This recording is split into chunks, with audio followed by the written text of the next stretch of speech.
అవినీతి రోజా గాలి మాటలు ఆపకపోతే మోగిస్తా బాజా. సవాళ్లు ప్రతి సవాల్, ఆరోపణలు ప్రమాణాలతో నగర రాజకీయం మంచి కాకమేదుంది. అవినీతి దగ్గర నుంచి అభివృద్ధి వరకు మాజీ మంత్రి ఆర్కే రోజా, ఎమ్మెల్యే గాలి భానుప్రకాష్ మధ్య డైలాగ్ వార్ ఒక రేంజ్ లో ఉంది.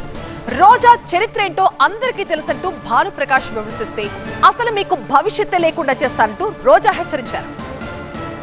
నగర నుంచి చెన్నైకి అక్రమంగా ఇసుక తరలిస్తున్న 7 టిప్పర్లను సీజ్ చేసి 2 వైసీపీ కౌన్సిలర్లతో పాటు 7గురిని పోలీసులు అరెస్ట్ చేశారు. ఈ ఎపిసోడ్ తో నగరంలో రాజకీయ రచ్చ మొదలైంది. తమ కార్యకర్తలపై అక్రమ కేసులు పెడుతున్నారంటూ రోజా ఆరోపించారు. అవినీతి, ఇసుక అక్రమ రవాణాతో సంబంధం లేకపోతే కాణిపాకంలో ప్రమాణం చేసే దమ్ముందా అంటూ రోజాను సవాల్ చేశారు ఎమ్మెల్యే భాను. నీకు దమ్ముంటే నీకు సవాల్ ఇస్తున్నా, కాణిపాకం వెళ్దాంరా, ఇసుక లారీలకి నీకు సంబంధం లేదు, మీ పార్టీ వాళ్ళకి ప్రమాణం చేయి.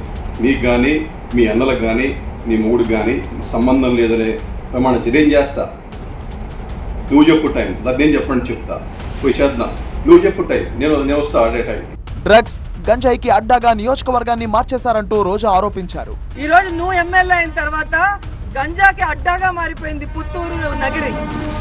నువ్వు ఎమ్మెల్యే అయిన తర్వాత ఈ రోజు డ్రగ్స్ కి అడ్డాగా మారిపోయింది. నువ్వు ఎమ్మెల్యే అయిన తర్వాత ఈ రోజు అక్రమ మైనింగ్ జరుగుతుంది, అక్రమ ఇసుక, ఇవన్నీ చేస్తూ నువ్వు మా మీద నిందలేస్తున్నావు. అవినీతి చేయకపోతే రోజాకు ఇన్ని ఆస్తులు ఎలా వచ్చాయని ప్రశ్నించారు. నాకు తెలిసి నువ్వు 12,000 రూపాయల అద్దె కొంపు నుంచి ఇవాళ ఊరికి ఒక ఇల్లు కట్టుకున్నావు. చెన్నైలో కానీ, హైదరాబాద్లో కానీ, నగిరిలో కానీ, ఇంకెన్ని ఊర్లో ఉన్నాయో నీకే తెలియదు. అది నీ ఇవాళ పరిస్థితి, జనాలకు కూడా తెలుసు. ఇసిగిపోయారు నీతో. వీళ్ళిద్దరి మధ్య మాటల యుద్ధం నెక్స్ట్ లెవెల్ కు వెళ్ళింది. రాజకీయ ఆరోపణలు దాటి వ్యక్తిగత విమర్శలకు దారితీసింది.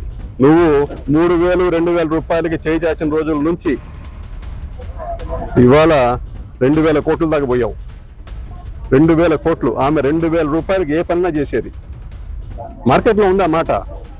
నాకేమో చెప్తారు. నిన్ను కన్న తల్లే నిన్ను చీత్కరించుకుంది. నీ తోడబుట్టిన వాళ్ళు, నీ తమ్ముడు గాని నీ సిస్టర్ గాని నిన్ను చీత్కరించారంటే నువ్వు ఎంత పెద్ద నీచ్ కమీనో అందరికీ తెలుసు. నువ్వు నా గురించి మాట్లాడేంత అర్హత నీకు ఉందని అడుగుతున్నా.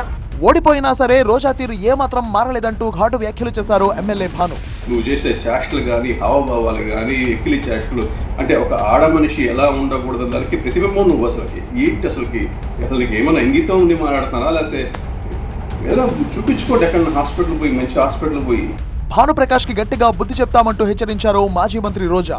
నేను అఫీషియల్స్ కి చెప్తున్నాను అండ్ భానుప్రకాష్ కూడా చెప్తున్నాను, నీకు నోరు రోజు రోజుకి పెరిగిపోతుంది. ఇన్ని రోజులు నువ్వు కౌన్సిలర్కి ఎక్కువ, ఎమ్మెల్యేకి తక్కువ అని వదిలేశాను, కానీ రోజు రోజుకి నీకు బాగా ఎక్కువైపోయి నువ్వు మాట్లాడే విధానానికి ఫుల్ స్టాప్ పెట్టాలని ఈ రోజు మేము ఒక డెసిషన్ తీసుకుంటున్నాం.